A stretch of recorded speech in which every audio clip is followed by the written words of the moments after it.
Hi guys, please like, share and subscribe and hit the notification bell so that you're made aware of all our future videos and live streams. So today, and this wasn't something I was planning on doing, I'm gonna go over the film Escape Plan 2.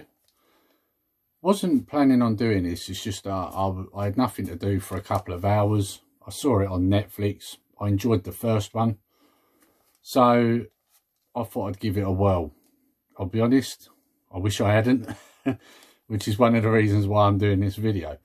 I didn't intentionally, like I say, set out to review this, so I didn't really make a massive amount of notes. So, but then the story's not massively complex anyway. So, like I say, I've got some notes written down. So yeah, basically, Escape Plan 2.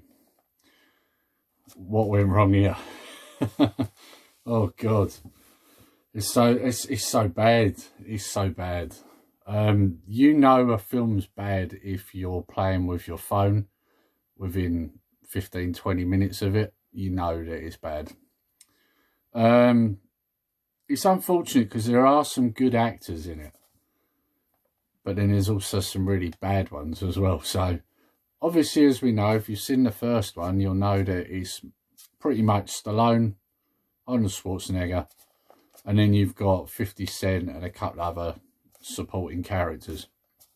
But your main two stars are well known, very charismatic. It works.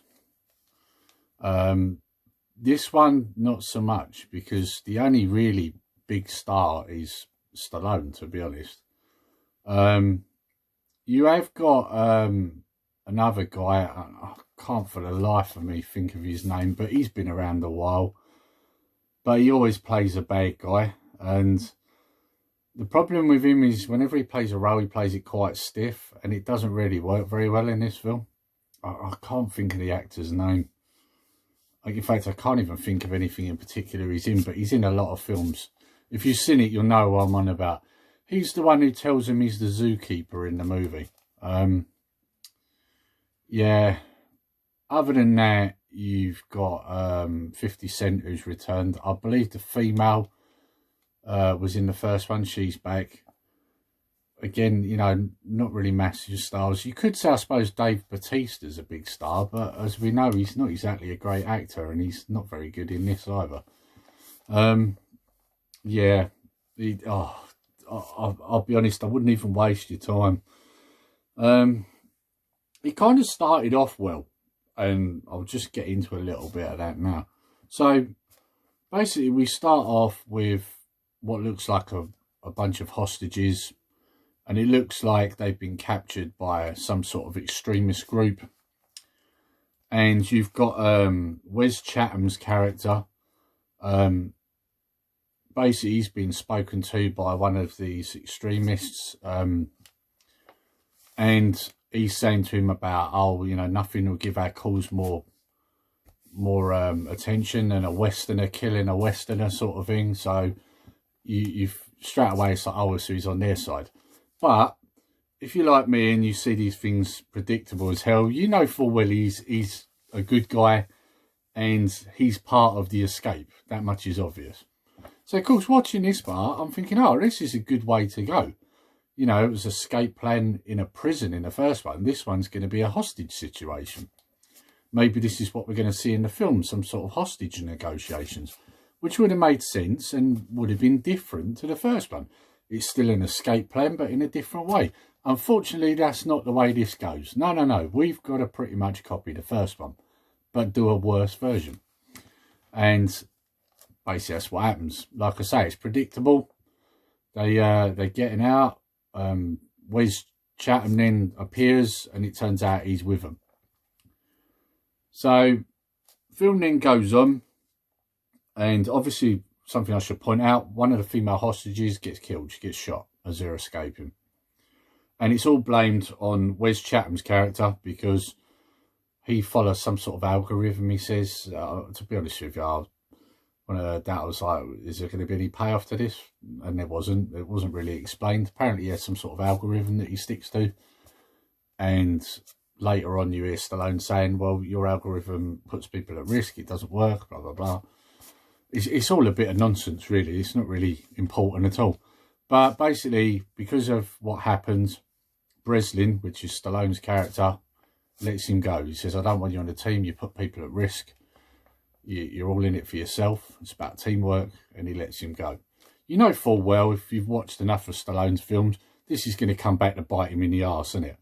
Because he's let a guy go. It's quite clear that this guy's going to have an issue with him, and it's going to come back to haunt him later in the film, which of course is exactly what happens. Predictable as hell, this film. Some of the notes I wrote down here. Hades prison is too high-tech. Yes. The prison that they end up in, you feel like you're watching a really rubbish version of the film Fortress. You know, you've got robots, medical droids and stuff, and it's like, what am I watching here? This makes no sense, you know. And then you haven't got bars on the cells. No. And it's not even perspex like the first one. No, they've got electrical shields.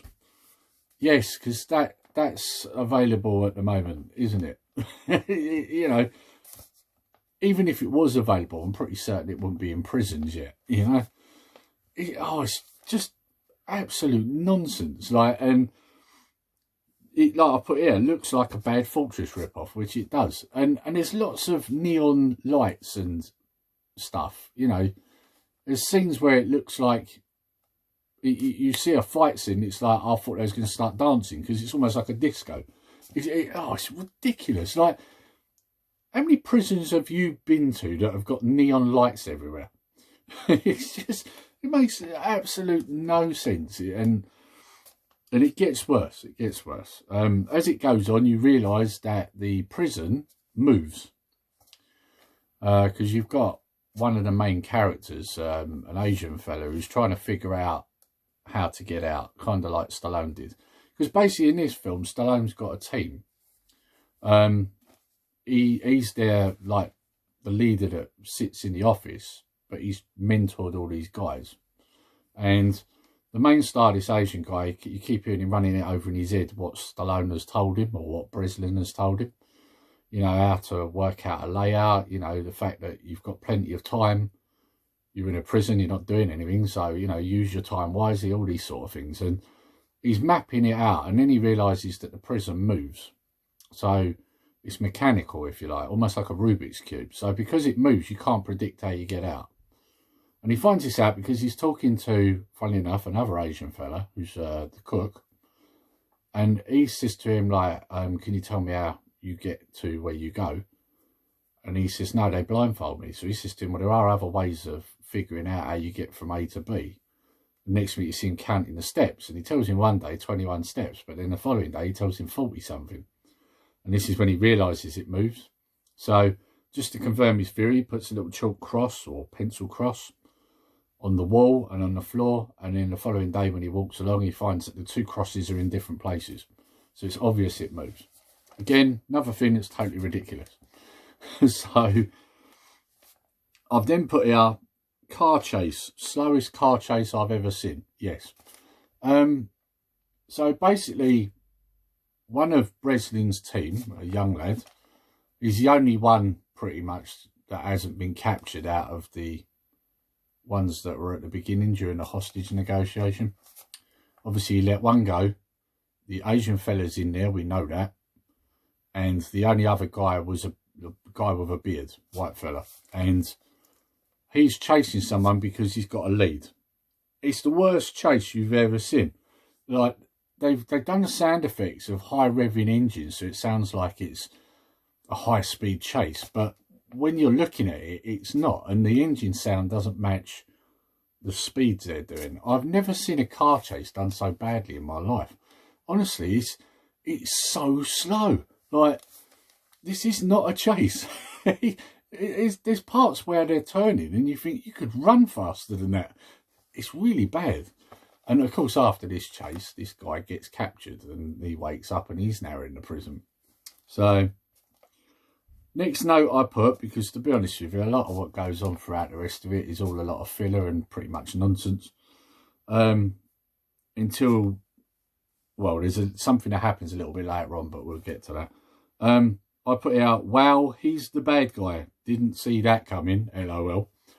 yes, Wes Chatham, as I said earlier, Breslin, Stallone's character, letting go. Like I said, it will come back to bite him in the arse, and of course it does. You find out that Wes Chatham is the guy that's running the prison. He's the main bad guy. Wow, didn't see that coming. I mean, it's not like Wes Chatham plays these sort of roles, is it? Oh, hang on. Yes, he does. Like, it was so obvious. Like, when you watched, even from the beginning, it was obvious that he was going to be dodgy. So, yeah. I've then put terrible movie, but good fighting. I think I've explained enough about the movie so far for you to make your own mind up on that. But yeah, the fighting is good. There is some good fighting. Like I say, one of the main stars, this Asian fellow, he does a lot of kung fu.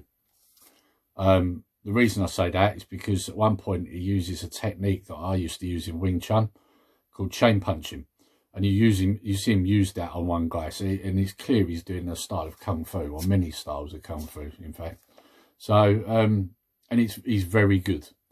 And the fight scenes he's in are very good. They're good to watch. I'd argue that some of the others not so great, but...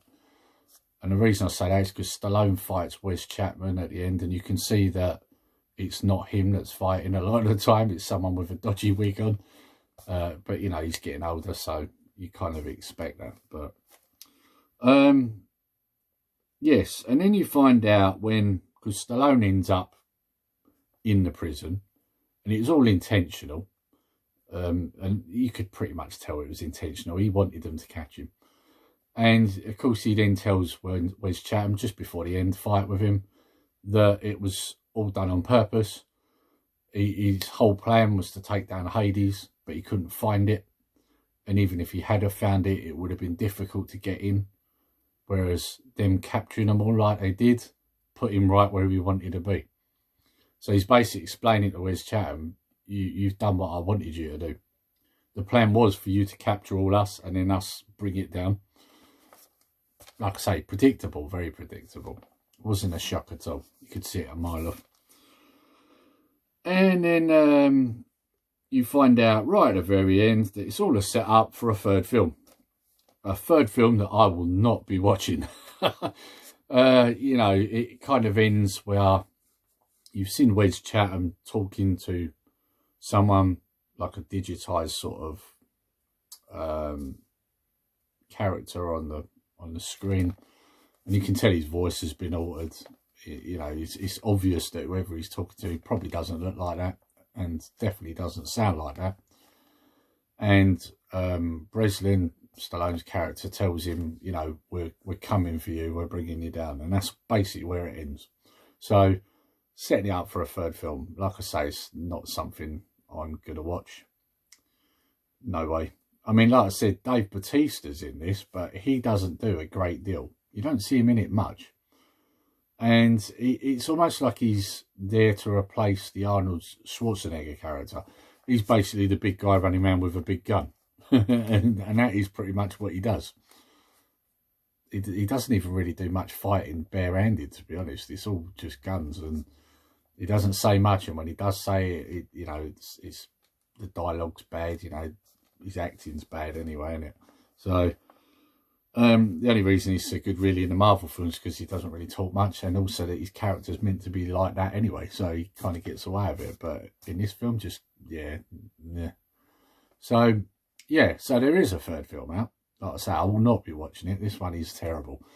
And if any of you guys are watching this, you probably, I imagine most people probably would agree with me that this film is really bad.